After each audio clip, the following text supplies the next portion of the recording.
Mandando um forte abraço aqui para o nosso queridíssimo Luciano, lá em Salvador, na Bahia. Isso. Luciano Filgueiras. Filgueiras. Nosso Andarilho Luz. Um abraço também para o Raposa de Fogo, lá no sul, para a galera toda que acompanha nós aí, né, amada? Isso. Para essa turma boa aí, um abração especial aí, nossa aí. Amadinha e Rubens, Rubens e Amadinha. Quando você vai falar em confusão, você tem uma palavra na escritura que define bem o que é confusão. Chama-se Babilônia. Babilônia é o sentido que se dá a algo que aconteceu no passado, de forma verdadeira, quando Nimrod tentou fazer um templo. Porque ali era uma torre, mas a torre não era uma torre comum. Não era uma torre de vigília, igual do castelo, onde fica ali o pessoal vigiando se vai ter invasão. Sim. Não era uma torre para poder botar um sino da igreja. Não era uma torre de eletricidade. Né? Era, na verdade, um zigurate. Certo. A Torre de Babel era um zigurate. O que é um zigurate? Um templo religioso. Então, quando o Nimrod construiu o templo zigurate, amada, a torre, o Criador não se agradou daquilo. Por quê? Porque era um pecado. Qual? Iniquidade. Iniquidade. Sim. A pergunta é, por que o Criador destruiu a Torre de Babel? Porque eles estavam cometendo um pecado de iniquidade. E o Criador a destruiu. Sim. Então, quando ele destruiu a Torre de Babel, ele fez com que as pessoas não se comunicassem mais. Imagina alguém chegar para outra pessoa e falar algo que a outra não entende. Sim. E assim ser com toda a população daquele local. Cada um falar um tipo de lalala que ninguém... Que ninguém entende. É uma confusão. É uma confusão. Então, a confusão é onde ninguém se entende. O princípio da Babilônia é o princípio de onde ninguém se entende. Eu vou deixar o vídeo rolando aqui. Confusão religiosa. É confusão religiosa. Então, não é só confusão por si próprio. Babilônia não basta ser confusão. É confusão religiosa. Sim. Você está entendendo? Claramente. Quando você vai ver, por exemplo, a natureza, você observa as formigas. Sim. O pouco que elas se comunicam é fantástico, porque elas se entendem totalmente. Totalmente. Não é verdade? Não há confusão no meio das formigas. Isso. Elas agem de forma ordenada, em sincronia, e todas trabalham em prol uma das outras. É um envolvimento perfeito do que o Criador quer de nós. Exato. Por isso ele fala para a gente ter com quem? Com as Com formigas. as formigas. É. Mas isso aí é um formigueiro. Só que é um formigueiro alvoroçado. Alvoroçado. O alvoroço no formigueiro da natureza é quando alguém pisa lá ou ofende a formiga de alguma forma, atrapalha o ciclo natural. Aí é uma intervenção não proposital deles. Não por eles próprios, mas por fatores exteriores. Exato. Neste caso, não são fatores exteriores. São fatores interiores. E lá do meio, da meiuca. Mesmo. Lá do meinho, onde Sim. comanda. Aí, amada, acontece o quê? Um disse-me disse, um bate-boca, um esfrega-esfrega, um empurra-empurra, e até soco, como nós vimos ali, puxões de cabelo de homem, cara. Homem puxando o cabelo do outro, é coisa incrível, né? Mas nesses lugares tem de tudo. Isso por quê? Porque a Babilônia está aí. Aí. Esta é a Babilônia. Exatamente. Quando a pessoa fala, qual é a Babilônia? É esta. Qual é a grande Babilônia? É a mãe dessas. É a mãe de todas as confusões. Quando o Papa chama o pessoal de qualquer religião, as pessoas todas das religiões vão lá bater cabeça para ele. Porque é a mãe de todas as religiões. É a mãe de todas. Eu conversava esses dias com alguém que eu mando um forte abraço, que é amigo nosso, ele é a família, o Marcelo. Marcelo Hu. Sim. E ele falava para mim que vai ver no hinduísmo, tá cheio de religião cristiana lá dentro, cristiana lá dentro. Cristã. Lá dentro. Sim. Vai ver as religiões orientais, tem cristianismo lá dentro. Também. Então, quando você vê uma religião qualquer de fora chamar o Papa, você não vê o Papa bater cabeça na reunião com todas as religiões juntas e ele também. Mas se é no Vaticano e se é o Papa que chama, todas as religiões comparecem. Porque é a mãe, É a mãe. é a grande Babilônia. E essa aí é a filha legítima. Essa é a legítima. Essa aí nasceu das entranhas de Lutero. Essa saiu lá do útero. Essa é a filha legítima. Então, se a grande Babilônia, a grande confusão é a mamãe, claro que a filha também é a meretriz babilônica. É a confusão também. Sim. É uma confusão terrível. Aí, Rubens, você está dizendo que a confusão é só isso aí? É briga física? Por poder e por dinheiro dentro da igreja? Não. Eu estou dizendo que só o fato de, no Brasil, ter quase 40 mil denominações já é porque não se entendem. Nenhum se entende. Se entendesse, seria uma só. Um nome só. Já estaria errado se existisse uma denominação evangélica. Com um nome só. Jesus foi e está voltando, vamos dizer. Já não estaria certo de acordo com a Escritura. Né? Mas ainda mais agora que tem várias. Cada um puxa para a sua sardinha, né? Puxa para o seu lado. Quando você aborda, portanto, o aspecto de certo e errado, você já viu que está errado. E quando você aborda o aspecto de se entender, você percebe que a prova de que não se entendem é porque tem mais de 40 mil praticamente só no Brasil. Só no Brasil. Se entendessem, não seriam tantas denominações. Aí o padre brinca com eles e diz, a Bíblia vocês dizem que é uma só, mas vocês têm 40 mil denominações só no Brasil. Aí o padre fala isso, eu tenho que achar graça dos evangélicos, porque o padre, mais uma vez, está certo. Está certo. Né, amada? Isso. É uma confusão mesquinha, amada. Porque, minha rica, se o empresário ele tem a empresa dele e há uma disputa de empresa onde há empregados trabalhando e recebendo e produzindo alguma coisa, poxa, eu não vou dizer que está certo não, amada, mas pelo menos passa. Exato. Agora, no lugar em que as pessoas todas que estão ali trabalham, cada um no seu emprego, para no final do mês dar de graça o dinheiro para o pastor, tá certo? E os pastores estão brigando agora para ver qual toma esse dinheiro ilícito das pessoas. É verdade. Né, amada? É isso mesmo. Ilícito por quê? Porque está dizendo que aquilo é dízimo para o Senhor. Está dizendo que aquilo é para Deus. Está mentindo para as pessoas, enganando. Sim. Se falar que é para ele próprio, as pessoas poderiam dar ou não dar. Claro. Seria mais justo. Dizer para mim assim, eu sou bonitão, gostosão, tenho olhos verdes. Eu preciso ter um carro maravilhoso, uma casa excelente, mais uma mansão nova. Então vocês dão dinheiro para mim, otários.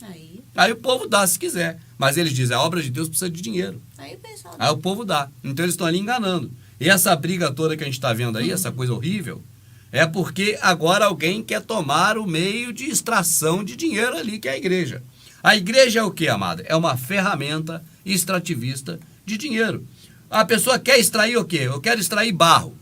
Eu quero pegar terra daqui para aterrar o terreno ali. Então eu vou ter um instrumento extrativista de terra, uma escavadeira. Sim. Que eu vou extrair a terra e jogar no terreno para aterrar. Claro. Tá certo, amada? Para tudo que você for extrair, você tem que ter a ferramenta adequada. Quando o garimpeiro de ouro vai garimpar no rio, ele leva o quê? A peneira. A peneira. O instrumento extrativista dele é a peneira. Sim. Qual o instrumento extrativista de dinheiro do sistema religioso? O templo. É o templo. É isso aí que tá vendo agora aí, ó. É isso daí, Então a briga é pelo templo. E Sim. dentro do templo estão ali as ovelhas. Então elas vão entrar também de gaiato. Porque agora o dono da igreja, que comandar a igreja, vai ser também dono dessas pessoas. Exatamente. Dessas ovelhas que eles vão tirar lã. E a briga é para isso.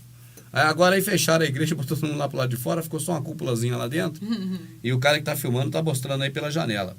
Para ver o que vai decidir ali. Mas, mais uma vez, eu tenho que aqui tomar rédeas da coisa e dizer para você que está assistindo que é justo que o pastor dono tire quem ele quer, bote quem ele quer e faça o que ele quer, porque é dele. É dele. Idiota é quem está aí nesse meio. Exatamente. Igual eu, fiquei 16 anos. E esse é idiota. Por quê, amada? Porque é simples. Eu já falei isso 1000 vezes, amadinha, mas vou repetir. Sim.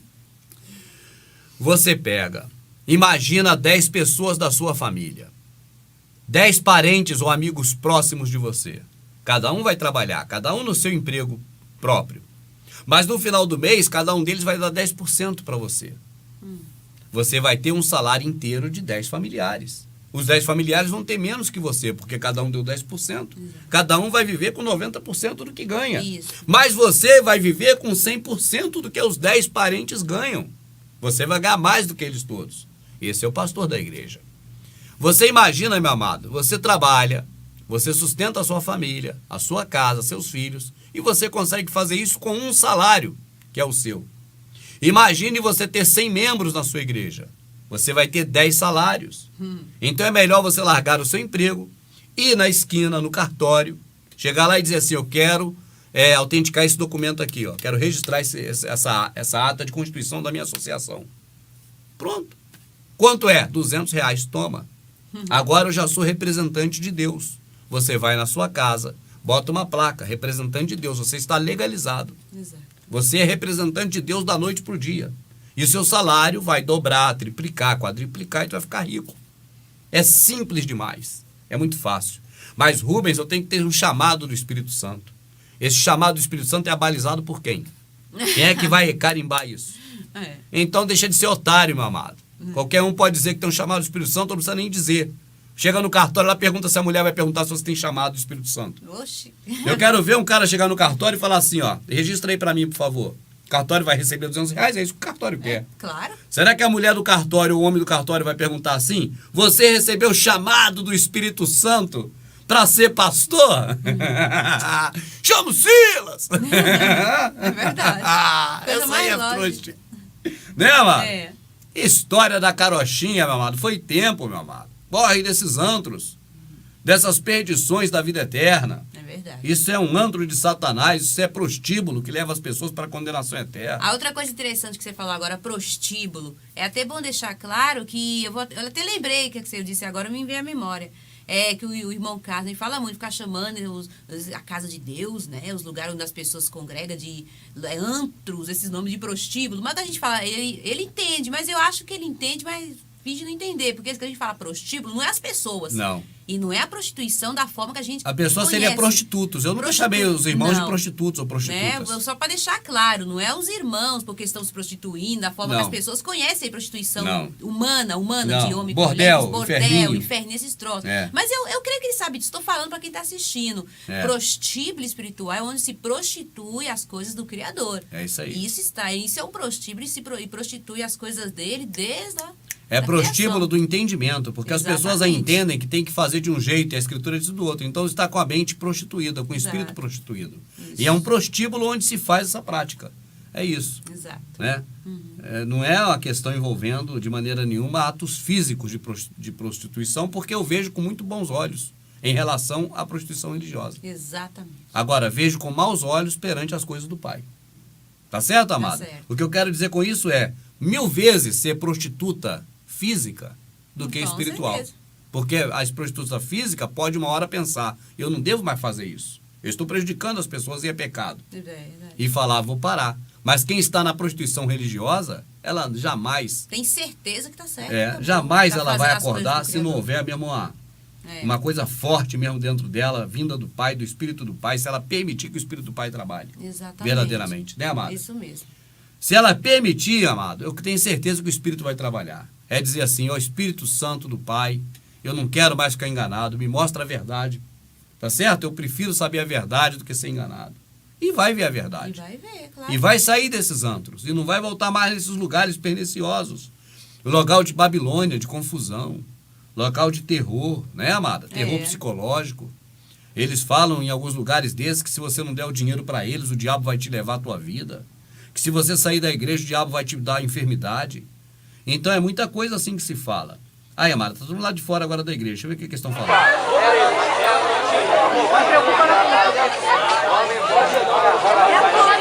Olha a balbúrdia, ninguém entende ninguém. Por quê? É confusão, ó. E aí já é o pós, já é depois que tiraram o pastor lá de dentro, ó. A confusão se estende até do lado de fora.